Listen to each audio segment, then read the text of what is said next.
off again by saying thank you so much for taking the time. I'm so excited to chat with you and learn more about what's going on in your world. But how's your day been so far?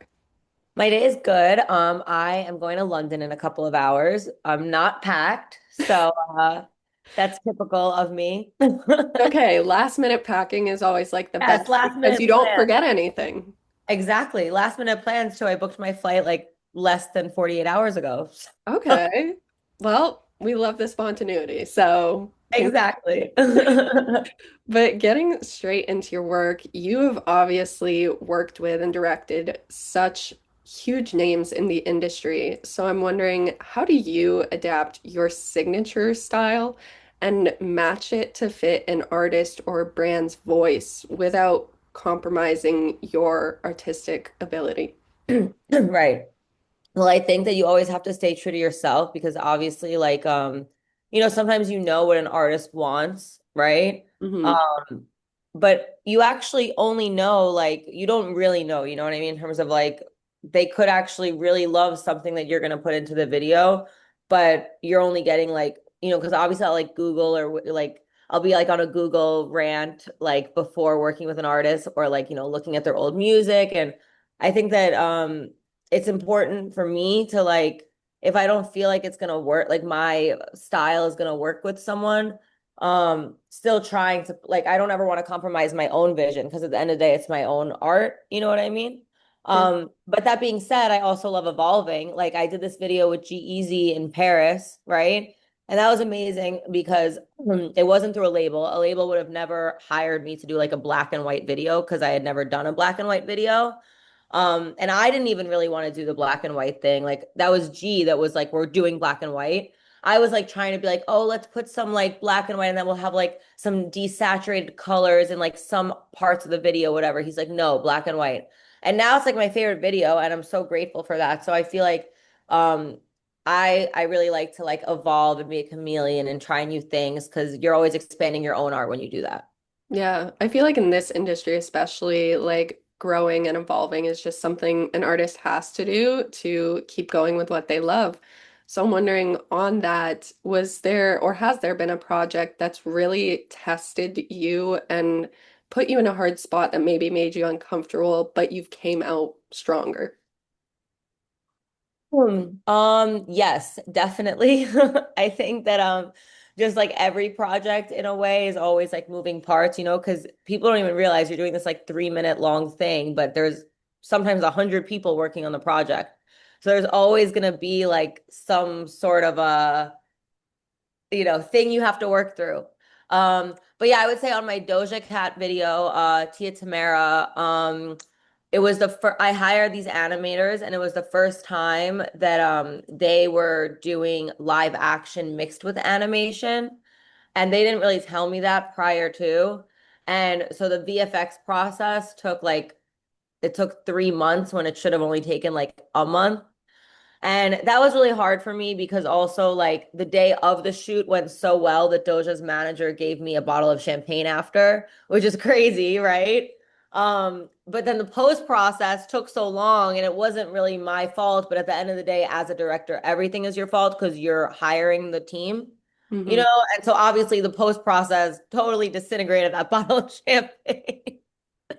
And so that was really hard. But I think that it's also a learning lesson that when you're doing bigger projects, to make sure you're working with people that you really trust, as opposed to like, oh, I like their work, let's maybe try them out. No, don't try people out on a big project. Words of wisdom that you Yeah. would tell your younger self starting out? Oh, absolutely. Another word of wisdom is always work with people that are better than you, you know? Mm. Because I feel like a lot of my career I was bringing people up, but like it's good for you to also be brought up, like every time I work with someone that's been like, a veteran, I learn so much from them. So it's good to have a mixture. Yeah, definitely. Along with your work, you also have your new show that's coming. I Yes. want to talk about that because that is absolutely like hectic the way I was reading the bio and I was like, wow, she's really packing all of this onto herself. Yeah. honestly, like I've been trying to like I've been like ruminating like how did I do this? Like in terms of like I didn't even know what a solo show was a few years ago. I've been working on my TV show since like 2021, 2022. I've been writing this show that I wanted to star in. But you know, I had a lot of meetings with different people. It's all smoke and mirrors, right? Mhm. And but the big consensus was like, well, you can't really play yourself because you haven't really acted in anything. And you know, as I know myself, as my mom knows myself, it's like you're a performer. And I'm like, yeah, okay, I was a performer when I was a kid, but like in my 20s, my career has been behind the camera. And then I found out that Fleabag was a one-woman show. And when I heard that, I was like, wait, what's a one-woman show? Like, I love the stage. So I watched her one-woman show, and I know that she created her TV show from the one-woman show, but I was like, I'm going to take my TV show and make it a one-woman show. But then it's also like, how do you do that? You know? And then again, trusty Google, I found like a solo coach. I started going to Groundlings, improv. And I think it also came from like a frustration of the music industry is changing a lot right now. And you know, there are a lot of times where you could think you're getting a project, you're talking to the artist on FaceTime. So you know, you're talking to the artist, you got it in the bag, the artist loves you. Label decides they don't want to put money into this single. Sorry. And so it's like there's a million different reasons why a project might not get greenlit. Mhm. Um, but you can green light yourself. So that's what I did. And yeah, I'm really grateful that I was able to do it. And it's nothing like my TV show now. It's like that's why the Instagram is called the Manic Universe, because I feel like it's like another part of the kaleidoscope, but the pilot of my show is not really anything like the stage show. Fair. I mean, I believe you play 14 different characters. Yes. Was there any character that surprised you by kind of taking the wheel or changing your narrative while you were in the creative process? Yeah. So when I signed up for Fringe, I was gonna do it last year, right? And then I had like my stepdad got sick. I had to go home, like I couldn't do it. And then I was like, I'm not gonna let another year go by without me doing this show. And so I knew the deadline was April 15th. So I signed up, thinking that, yeah, okay, it's ample time. Basically, I had like 75% of my show done then, right? Like I didn't even have it finished, but I was like, I know that I'm gonna like be able to pressure cook myself and have it done in 6 weeks. Well, boy, was that a pressure cooker because it was 20 hours a day working like nonstop. But I say this to say that there's a burlesque dancer in my show, right? And so when I was writing prior to going to burlesque classes, which was the first time I ever took them, was starting this show. Might as well. Exactly. Like everything happened at once, you know? Um, but yeah, I didn't basically she became my inner confidence and she ends up being the hero of the story. And she's a burlesque mermaid.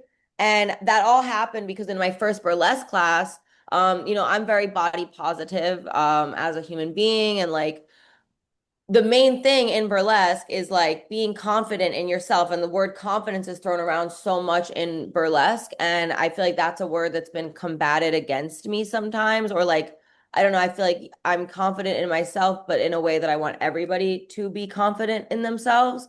And so yeah, when I heard that word in there, and also like people also shame you for like maybe having your body out there, right? And so yeah, going to this burlesque class, hearing that word, I was like, all right, my character is Connie Fidanza. And yeah, she ended up being the hero of the story. And when I signed up, she didn't even exist. So that was definitely a surprise.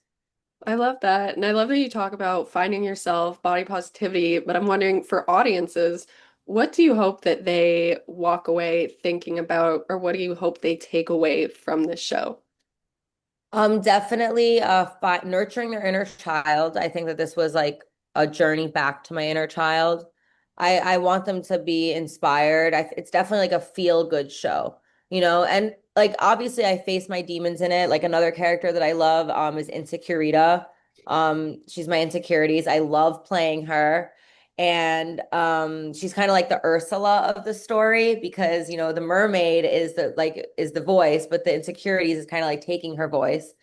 And so, it's not like I don't like I face my shadow self in the show, and but I still come out being like, you know what? Screw that shadow self. Be yourself. And so I just hope that the audiences watch it and find that part in themselves, whatever it means for them. Yeah, I love that. And I've heard that your parodies are Weird Al inspired.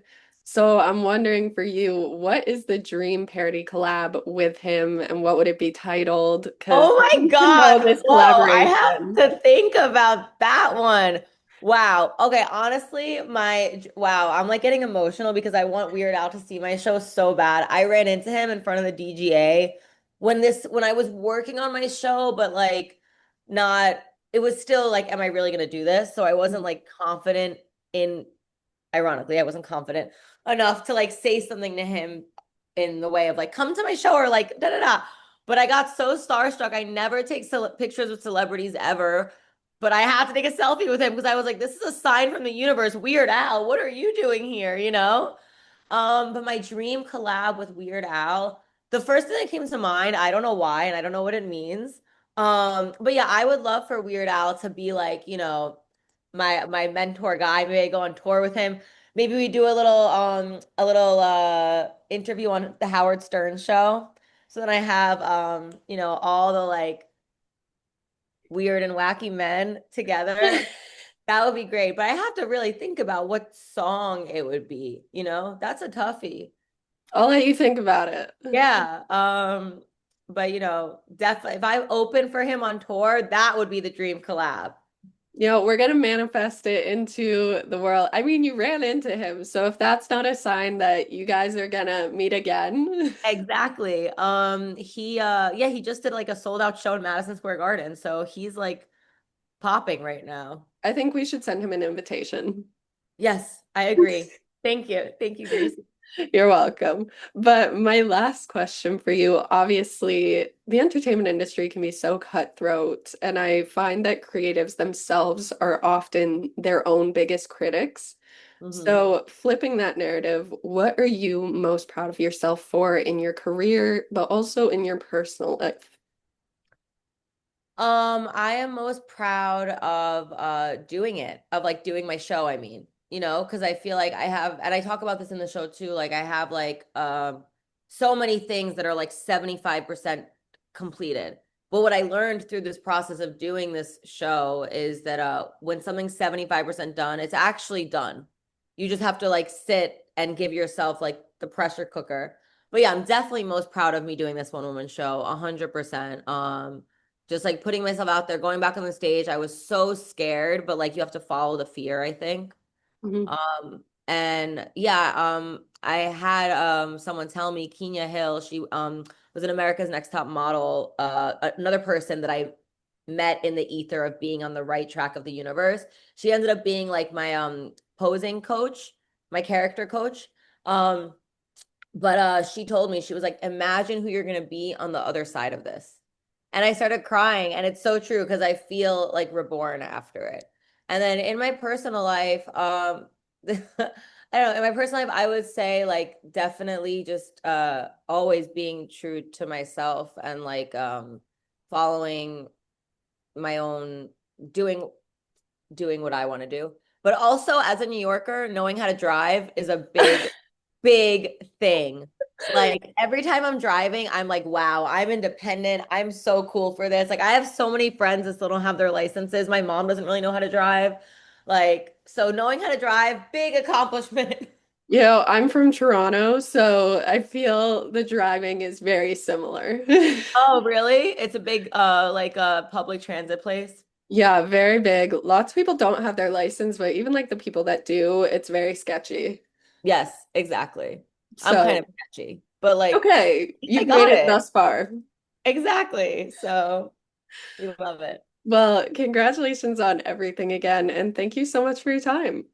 Thank you so much, Gracie. It was great chatting with you.